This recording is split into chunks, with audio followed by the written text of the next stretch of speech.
ఏపీలోని ప్రభుత్వ పాఠశాలల విద్యార్థులకు మరోసారి ట్యాబ్లెట్ పీసీల పంపిణీ కోసం ప్రభుత్వం సిద్ధమవుతుంది.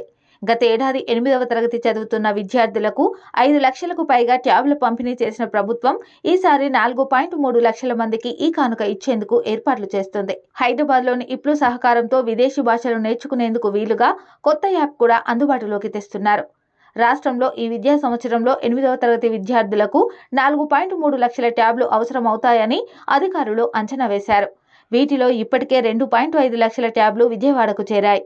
మరో 1.8 లక్షల ట్యాబ్లు వచ్చే వారంలో అందుబాటులోకి వస్తాయి. వీటిని ప్రాంతీయ విద్యాశాఖాధికారి కార్యాలయాలకు పంపుతున్నారు.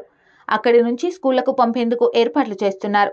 మరోవైపు ఈసారి ఇచ్చే ట్యాబ్ల సామర్థ్యం పెంపుతో పాటు పలు మార్పులు చేస్తున్నారు. గత ఏడాది ఇచ్చిన ట్యాబుల్లో ర్యామ్ 3 GB మాత్రమే ఉండగా ఈసారి దాన్ని 4 GBకి పెంచారు. అలాగే గత ఏడాది 32 GB ర్యామ్ ఉంటే ఈసారి దాన్ని 64 GBకి పెంచారు. గత ఏడాది 64 GB SD కార్డు ఇస్తే ఈసారి దాన్ని 256 GBకి పెంచారు. స్క్రీన్ సైజ్ మాత్రం 8.7 అంగుళాలు మాత్రమే ఉంచారు. మరోవైపు ఈసారి ఇచ్చే ట్యాబుల్లో 8వ తరగతి కంటెంట్తో పాటు 9, 10 తరగతుల ఈ కంటెంట్ సైతం నింపుతున్నారు. ఈసారి విద్యార్థులకు ఇచ్చే ట్యాబ్లలో ఈ ట్యూటర్ డ్యూలింగ్ యాప్లు అందుబాటులో ఉంచుతున్నారు.